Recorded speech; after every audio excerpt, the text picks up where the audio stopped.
Hey guys, welcome back to the channel and welcome to OldWayz number 74. 74. Yeah. Long time coming. A long time and a fun path. Mm-hmm. I have really enjoyed these. I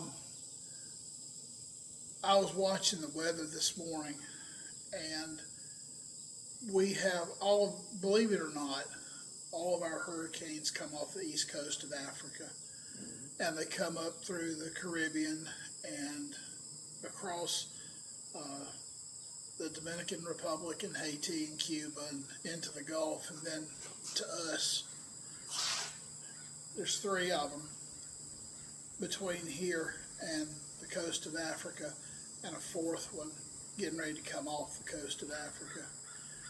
And I was talking with Blackie here a little bit ago, and I think we're going to go back and revisit an OldWayz with hurricane preparedness. Now, one thing you got to get is, and they only figured this out in the early 2000s, there is a dust storm that comes across the Sahara Desert.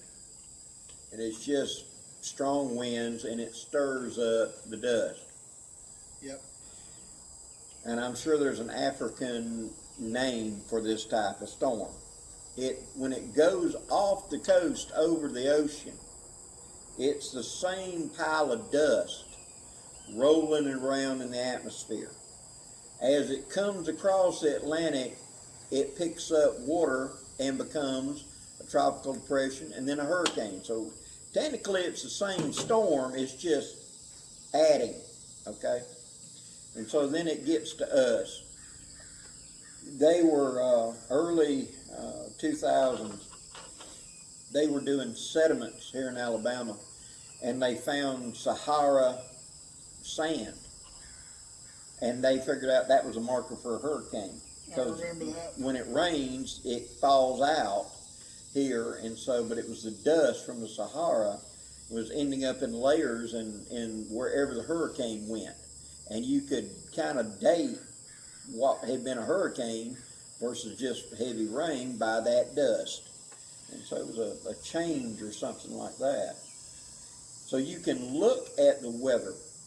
And so if they have today with our global weather ability, you can be sitting in Cleveland and find out what the weather's like in Italy or Antarctica or wherever. It's easy to just look it up. Matter of fact, I was watching a channel called The Weatherman this morning, which is what prompted the subject matter. And he was talking about the Sahara dust out over the ocean, mm-hmm. and about the tropical waves going back across to the coast of Africa. And he was talking about a lot of those very same things. Mm-hmm.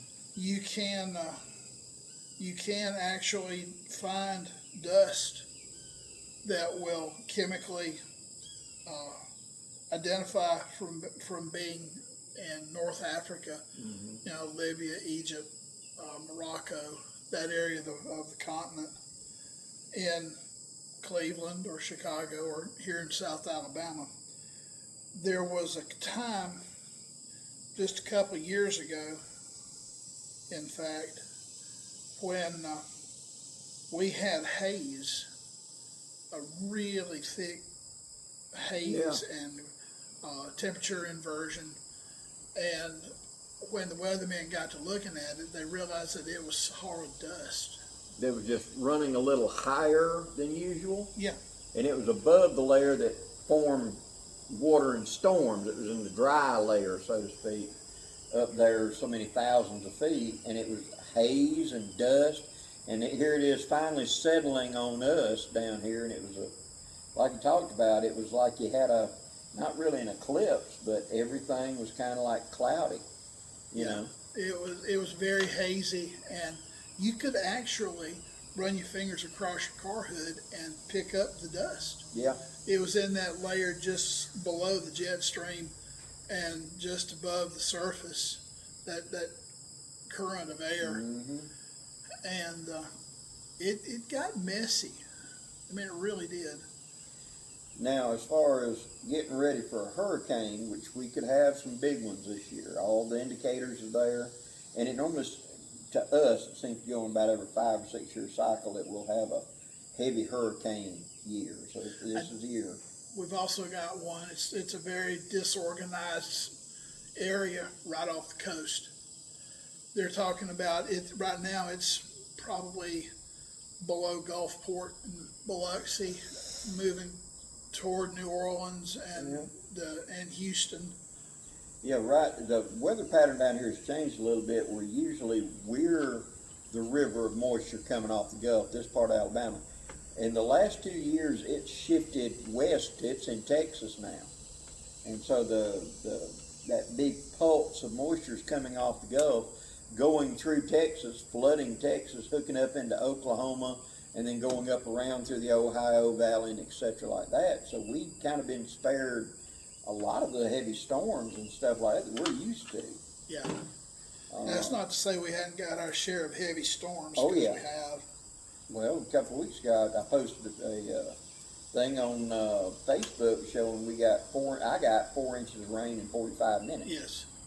You know, and it just flooded a couple of low areas and it was gone in an hour because our soils and everything down here is set up for it. But you see what happens whenever our type of hurricane hit the Carolinas. They weren't set up for it. The ground wasn't designed to absorb that kind of moisture, and you had the massive floods and landslides and everything else. Yeah, we have sandy loam, and if I'm not mistaken, they have shale. Yeah. Rock, it's sand and shale, but I may be mistaken. What can you do to get set up? Well, I'm glad you asked. You need at least 72 hours worth of food, water, clothing, cash, and there's one other one. Well, food, water, clothing, cash. And you also need to have a full gas tank in your car. Full gas tank, and you need to be able to have some sort of shelter you can set up for just you. Even if it's just a tarp to put up. But usually what's going to happen is in that 24 hours where the hurricane is actually coming to you, in the 24 hours previous, you're going to have all the people that made no preparations are suddenly going to go, oh crap, and going to run out and buy up all the bread, all the mayonnaise, all the milk, all that type of stuff. All the toilet paper. All the toilet paper, all of that. I'm going to buy every bit of it.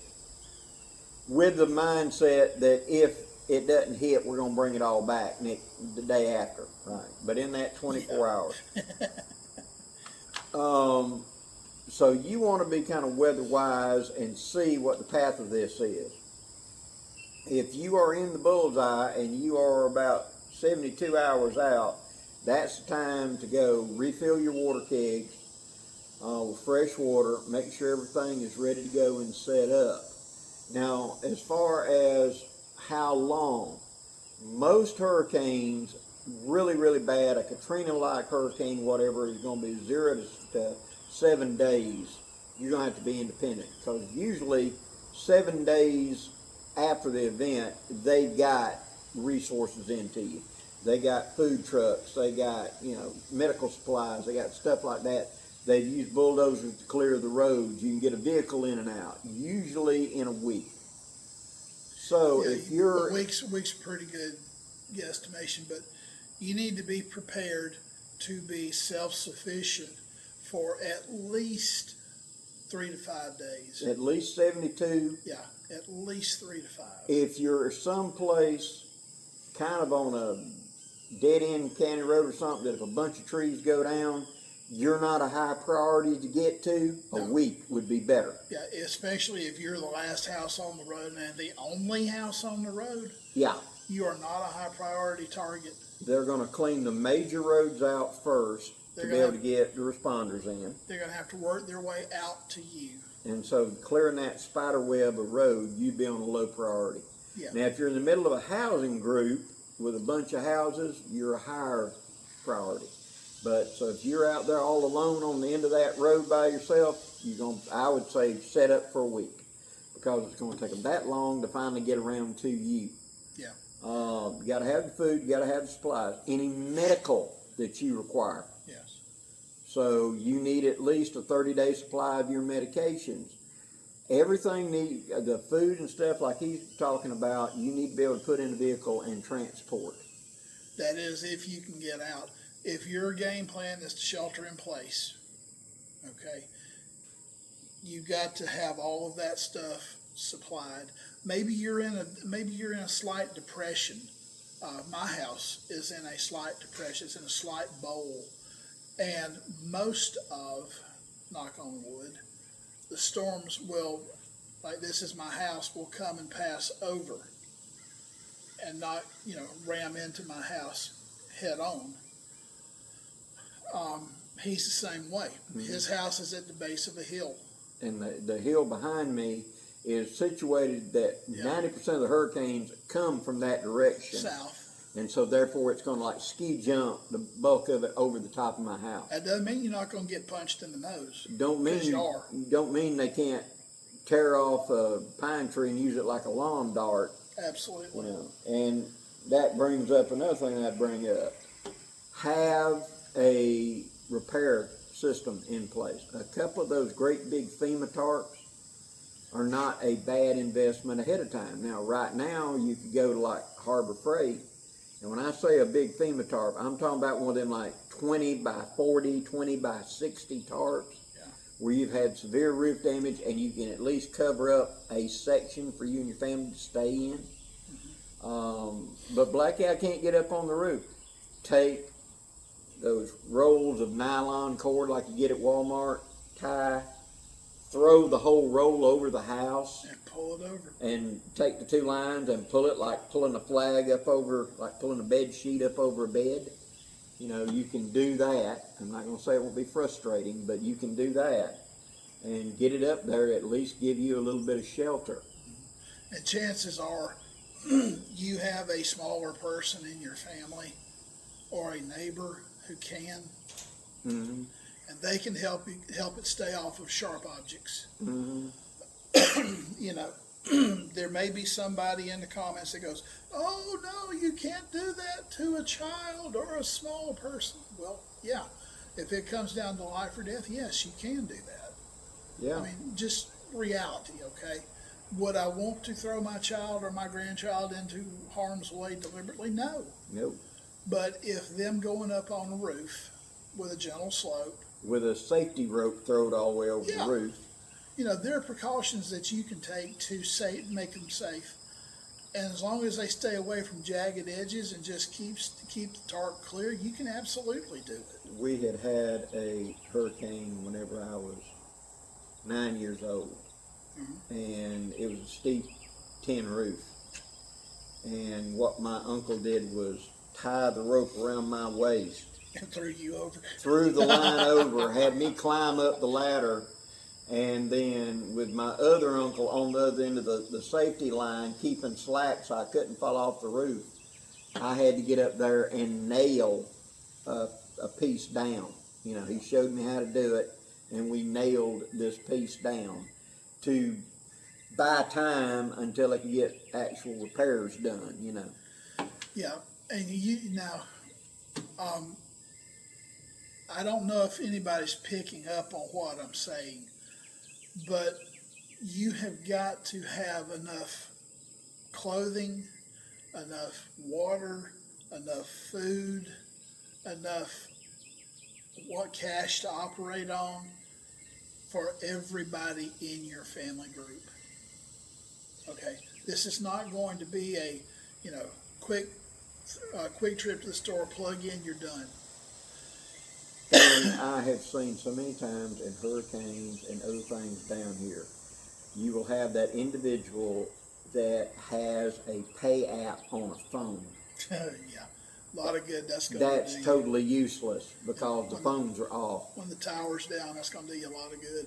Even if the tower ain't down, you've had a major hurricane, the powers that be take command of what communication systems are left and lock you and me out to give first responders the air, so to speak, so that they can communicate. So first responders' phones and stuff get priorities. Ours don't. And so that cash app is now useless. You need physical cash. And don't just have a stack of hundreds. No. Because, trust me, nobody will have change. Have it broken down in such a way that you can pay most bills.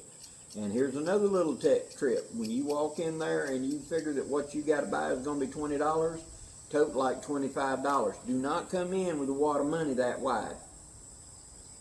You know, like open this up and everybody sees you got a bunch of money. Looting and stuff like that. People do stupid things during emergencies. Don't they though? And don't telegraph that you've got a bunch of money. Okay. Don't, when you're talking about damage, do not talk about how your real expensive whatevers are sitting there and anybody can just walk up and get them now. You know, that type deal. Because looters will loot. You know, which down here we shoot, but that isn't true everywhere.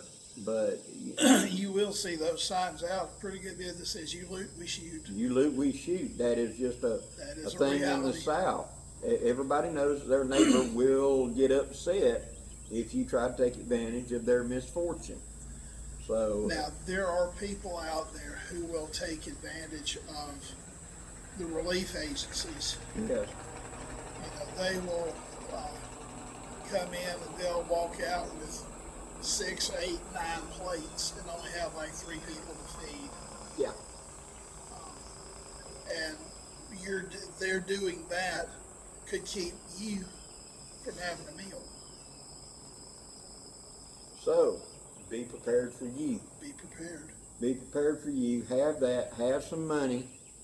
I recommend that you make up one of these and put them in a safe place. Get a thumb drive or an SD card, whichever one is more available to you.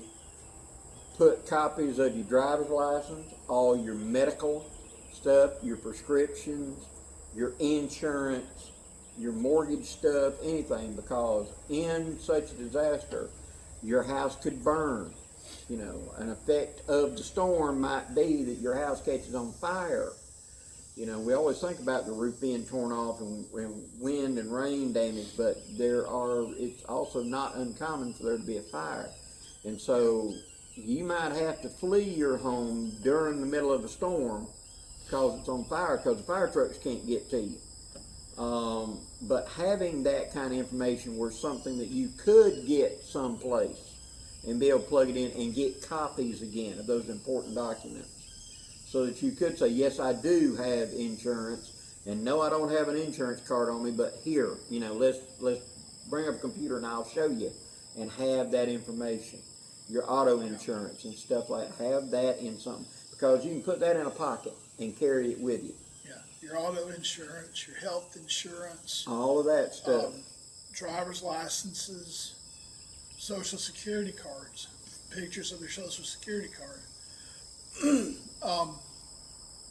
We don't advocate getting out in the heat of the storm, okay? Unless there's no choice. Unless there's absolutely zero choice. Flying debris.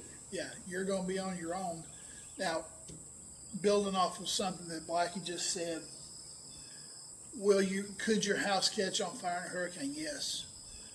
But it's become common now in the last 5, 8 years that almost universally down here, once the sustained winds get over 45 miles an hour, they're going to kill the grid. Mm-hmm. You're going to lose power.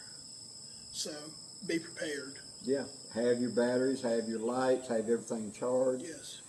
I have mentioned several times, depending on where you're at, you may get to boil water orders, things like that. So you need a good supply of drinking water put up. Right. But also, your city water may go down. Now, that's a rarity, to be honest, but it is not impossible. No. Does it happen? Yeah. And so, fill up your bathtub. Now, that water in your bathtub is not for drinking. And I'll tell you why. There are so many chemicals in the soaps and shampoos and the cleaning stuff that we use for showers, that letting water sit in that, it will not be safe to drink. But it is perfectly safe for you to use to wash dishes or wash your body, or to take a bucket of it and pour it in the back of the toilet to flush the toilet if the city water supply has gone out. The toilet works just by dropping water. And so if the power's out and everything else, as long as there's water coming in, the toilet works. If the water supply has been knocked out because the big pumping station for your town got taken out, or the water tower got damaged somehow, or it's flooded, or it's just flooded and shorted out and they can't get water to you, as long as I can scoop up water and pour it in the back of the toilet, I've got a functioning toilet. Right. See? And I don't have to resort to a bucket or something like that. I've showed them on the channel before, but I have 2 blue 7-gallon water cans, dedicated water cans. And when we go to the gathering, I'll fill up both cans and take it. We're not going to go through 14 gallons of water in 3-4 days. But if we need 14 gallons of water, there it sits. They do make a bladder. Pardon me. They do make a bladder for bathtubs. My bathtub won't hold water. Okay, I can't fill mine up. But we can take a bladder, put it in there, and it's designed to fit right up under the spout where you fill it up. Take the lid off, fill it up. You can get 50 or 60 gallons of water. And then there's a pump on the bag to pump it out of there. There is a pump. That gives you a safe water supply. And you can drink that. Now, a redneck version of it is you can take a kitchen can, brand new, never used for garbage, 4 or 5 big constrictor bags put into it, and you can fill that up and use that water instead of using the shower as dip out water, wash water, etc. Potable water I prefer not to put into anything. I realize that using that trash bag is not food safe, and in the short term I'd probably be okay for leaving the water in there maybe a day, but it's not safe to leave it in there a week and then drink out of it, because there will be things leaching in the water. Put it into only food safe containers. But that, again, if I don't have a tub that'll hold water, and I might need to dip water to put water in the back of the toilet, and another thing that we just touched on, having that sitting there full and ready to go in case there is a fire could be an advantage. Being able to dunk up a bucket and go dash, you know. You can go to big box stores like your Walmart, your Lowe's, your Home Depot, and they do have 5-gallon buckets that are food safe. And therefore you can put water in them and keep them in there. You can store water in those.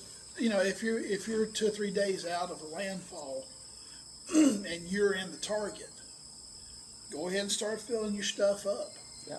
Go ahead, get your, I have 2 duffel bags set up to throw clothes in, 2 or 3 days out and be gone. Another thing that we have not touched on is small children. My 4-year-old granddaughter has an awful lot of equipment that goes with her. Okay? An awful lot of equipment. That's not as much as an infant would, okay?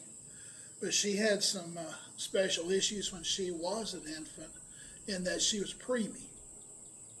Preemies take a whole lot more gear than just your standard infant. All right? You've got to account for all of that and any brothers or sisters that this child may have, plus mom and dad. And you may have seniors that you've got to take care of. Yeah. that may have dementia or whatever. Yeah, and you've got to account for all of that, which is why I think they were saying this morning that the closest chance for a storm at all is 5 days out here. But we keep an eye on it. Now's the time. It's like that old saying, when did Noah build the ark? Yeah, before it started thundering. Before it started raining. Whenever we know that the most devastating weather event we've got down here is hurricane. Yeah. Now, a tornado is just as destructive, but it's in a small area, maybe a half-mile wide at tops and running a few miles in length. So it could get several people. I'm not distracting from that, but a big hurricane like a Katrina can devastate a whole region. Michael, just 4 or 5 years ago. Yeah.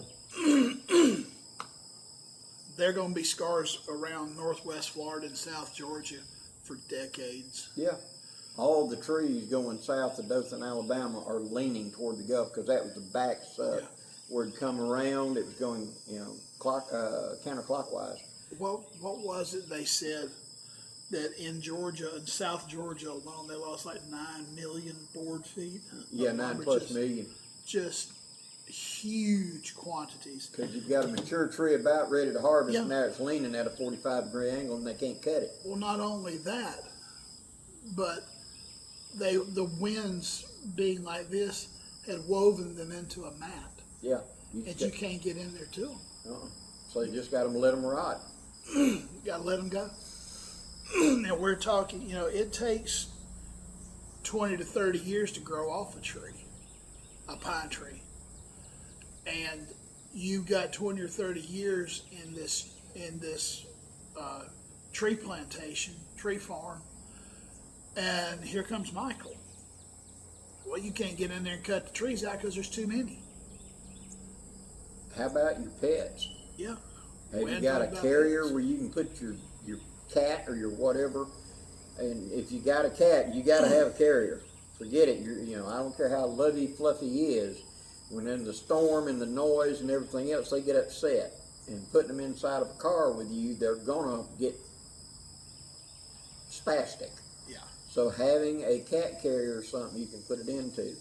I remember when Opal came through, as a friend of the family, he put him, his wife, the 3 daughters, 2 birds, 2 gerbils, and a bunny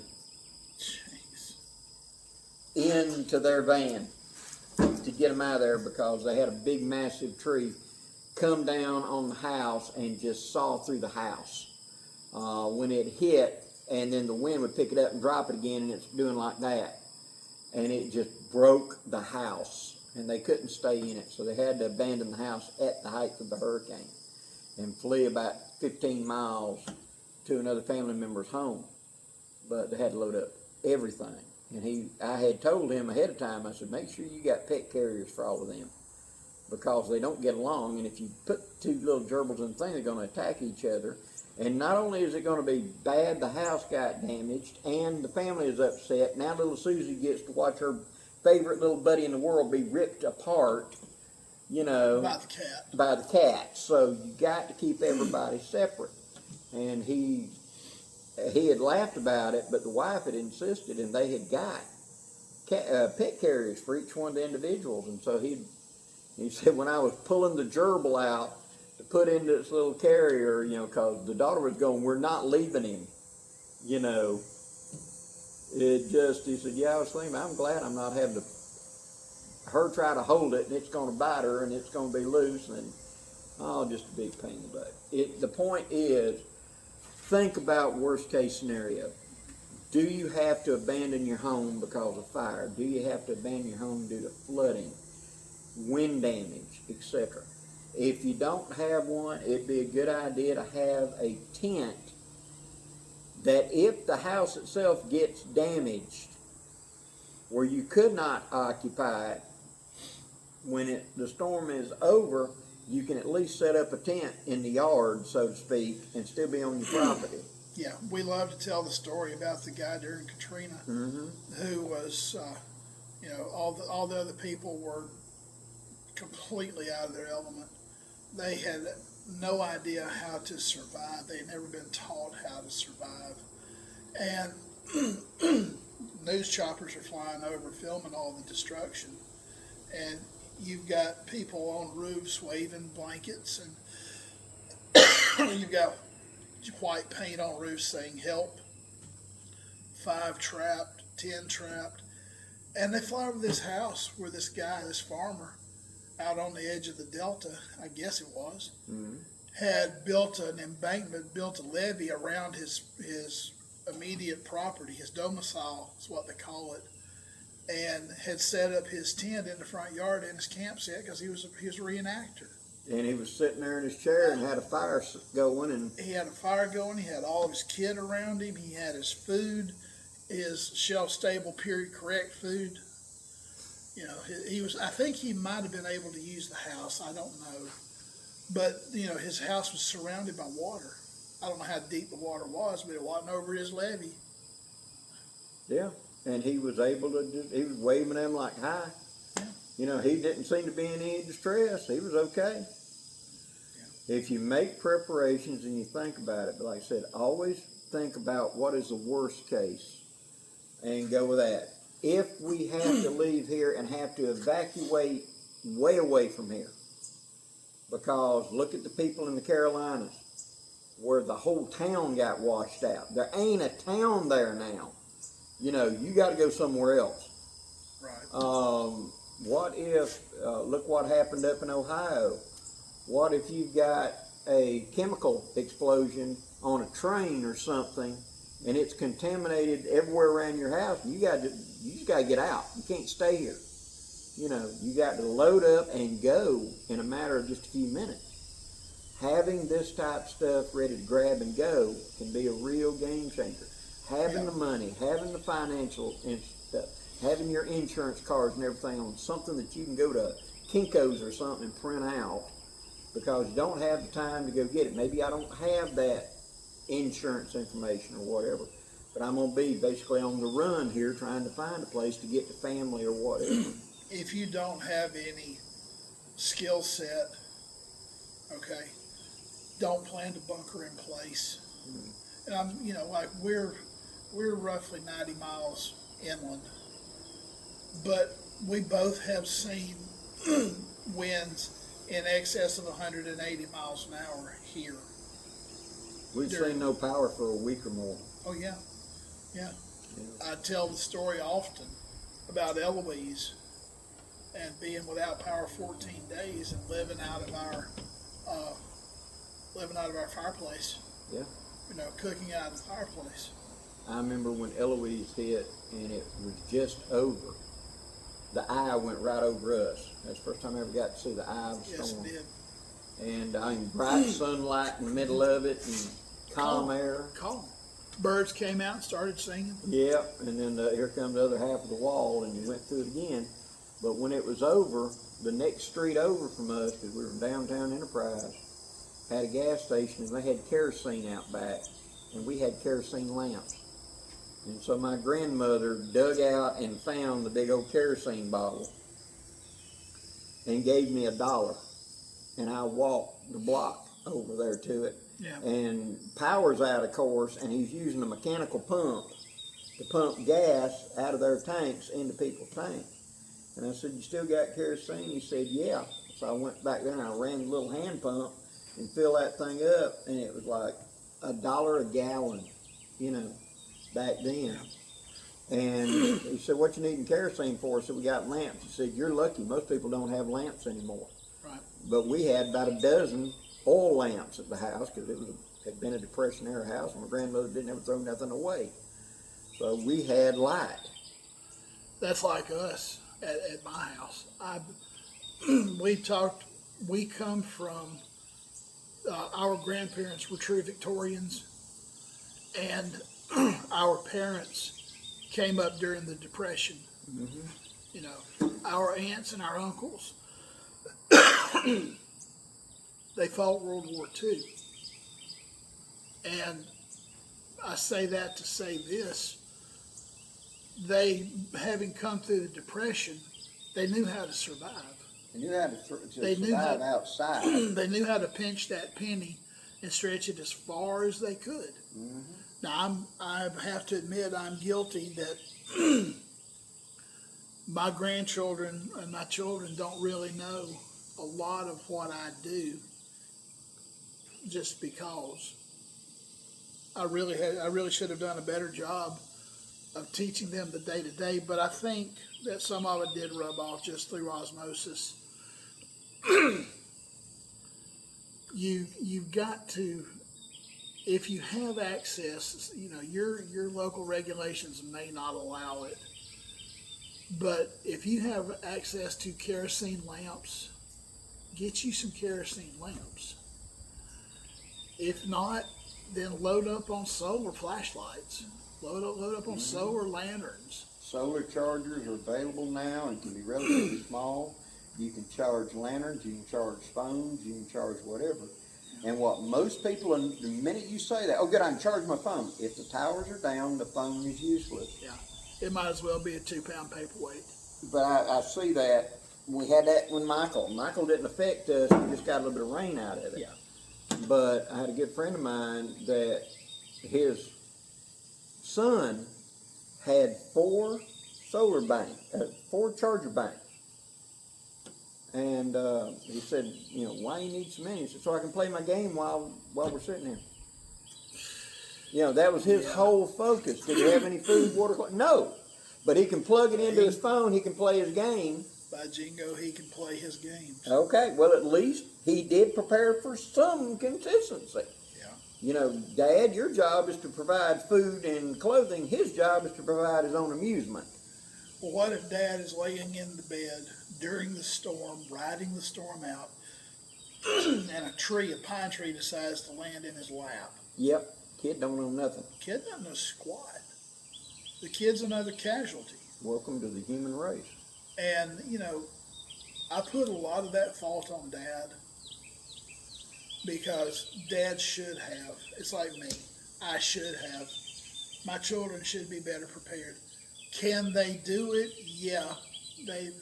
They've told me several times that they've done things that they've seen me do that benefited them, which is, it's a feather in my cap, so to speak.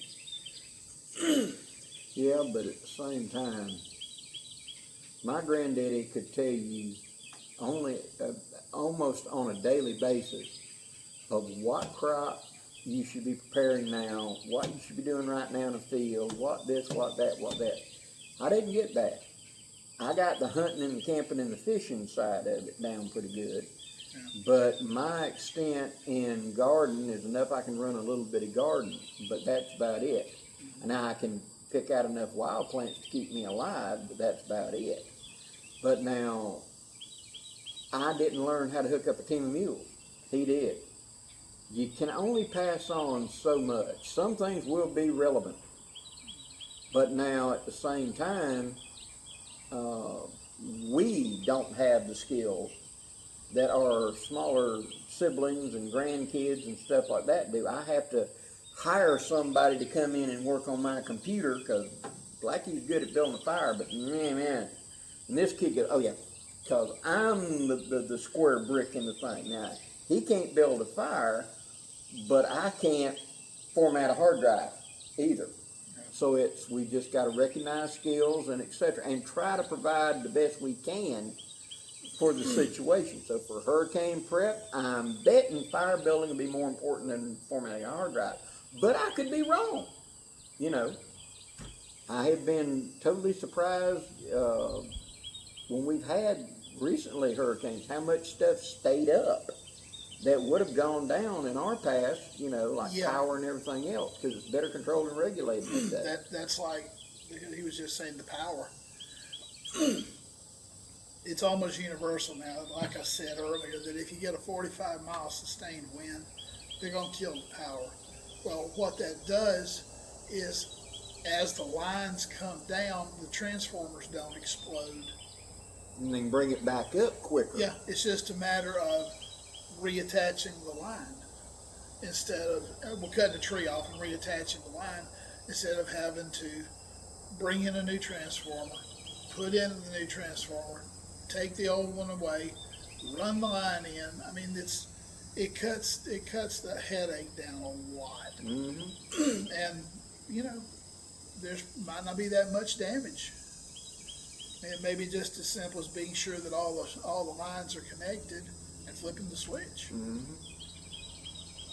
But yes, if you don't have this particular skill set that he and I do, don't plan on staying in place. You know, get your family out. Be prepared for 3 to 5 days on the road. Get your family out. Invest. You know, if you've got a pickup truck, invest in gas cans. I've got 2 jerry cans, old style, World War II style jerry cans that I bought off the internet several years ago. Go fill up 10 gallons of gasoline. That'll get you a piece. I can usually go pretty near 400 miles on anything that I drive. And with 10 gallons of gas, I can go another 400 or so. Well, like with us down here, we're 90 to 100 miles inland. If a Cat 1 is coming, it's just going to be a lot of rain. You may have some limbs down. We're far enough in that we don't have to worry about certain things. Yeah. And a Cat 2, there's going to be some trees down, going to be some roofs damaged. Cat 3, going to be a lot of roofs damaged, a lot of trees down, a lot of power lines down. Yeah. Cat 4, you're going to have some houses collapse. You're going to have vehicles rolled over. You're going to have roads clogged up, blocked. You're going to have flooding. You're going to have infrastructure down like towers, stuff like that. Yeah. Cat 5, just get the hell out. If we had a Cat 5 barreling, if Michael had not shifted like it had, we had a cold front that had moved into Alabama, and I knew it couldn't push into that cold front. It was going to go around the edge of it. And literally, if you go back and look at Michael when it's coming ashore and etc., you can, or even the hurricane that just tore up the Carolinas last year. Was that Helene? Helene. When you look at it, it looked like you drew a line at the Alabama-Georgia line, and the hurricane hit, and nothing comes past that line. It just like that. It's because we had a cold front sitting on it. If that cold front had not been there for Michael, or for that, if we'd had a Cat 5 coming at us, I was already packed. Me and the wife were going to pull out, and we're going to go about 200 miles north and west and get out of the path of the storm, ride it out, let it go through, and then we'll circle back in. It might take us a day or two to get back, but we'll circle back to our property. Us and the cats, you know. I've got friends that I'd call, can we bunk in your back, use your shower, you know, and we would get in, get out, because it's not worth dying for. And a Cat 5, even though we're 100 mile in, that would be a Cat 3 when it got to us, at least. And that's going to be major, major damage.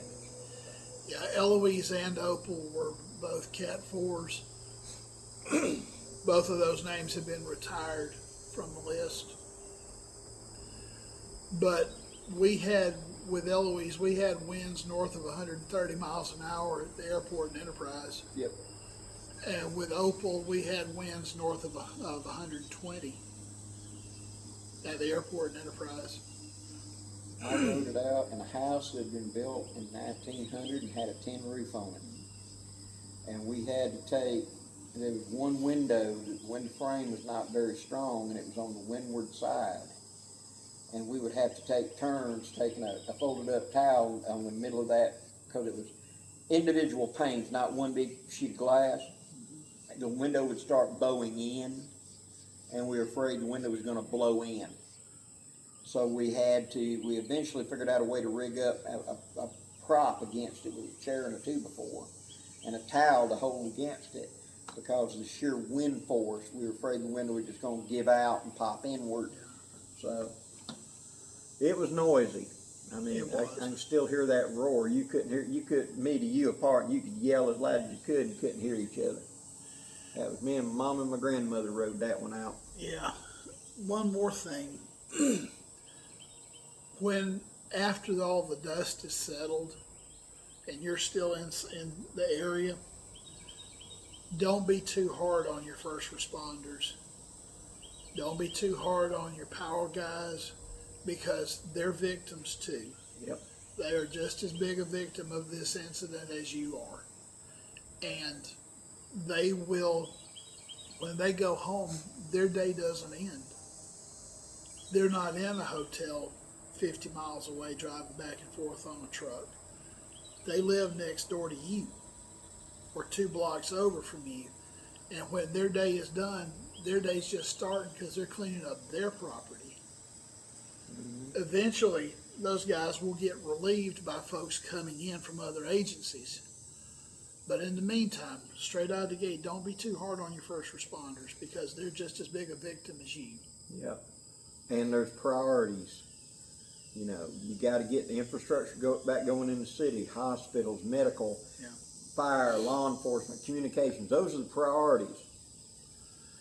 Yeah, most of the time they will. The most severe cases, they'll move them out to other hospitals. Mm-hmm. They'll probably take ours here locally to Birmingham or Atlanta.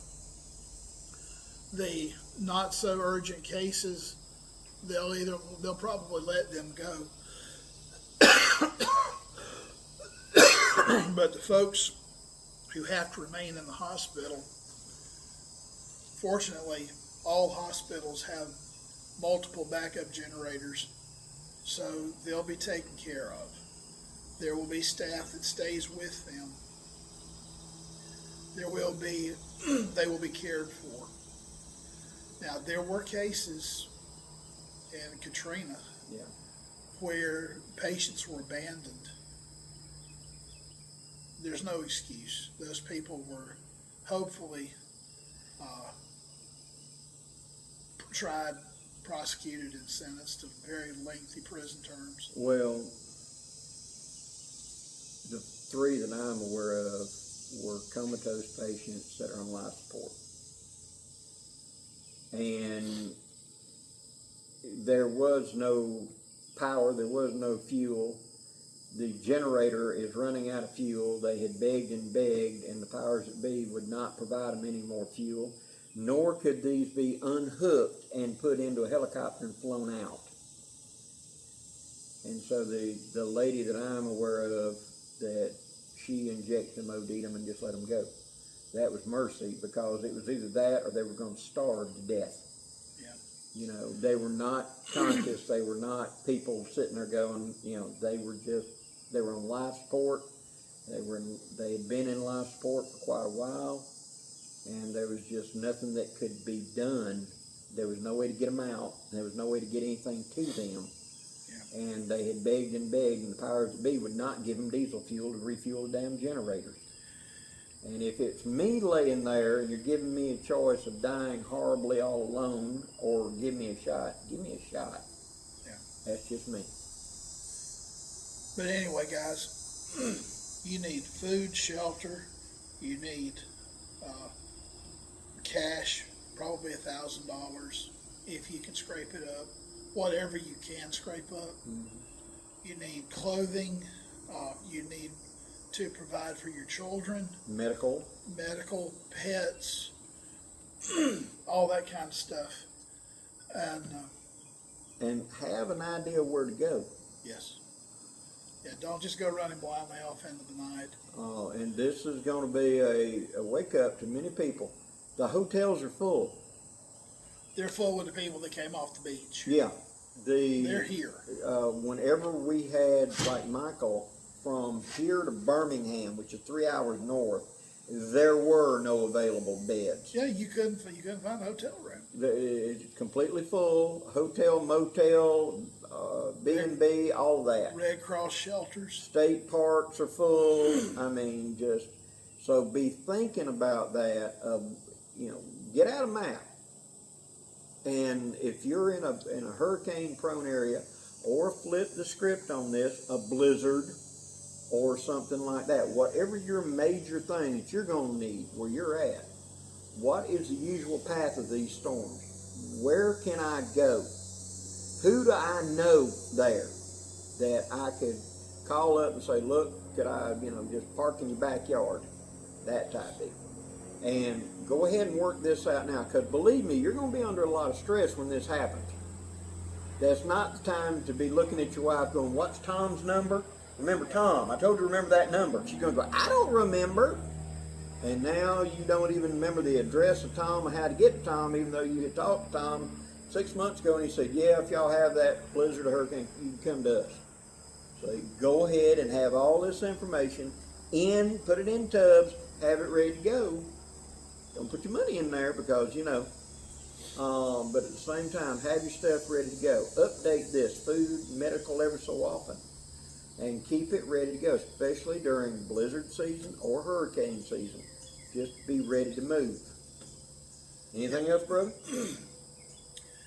I think we've about cut it as fine as we can. I think so. Y'all be safe. Y'all be prepared, and we'll see you down the road. Safe journey.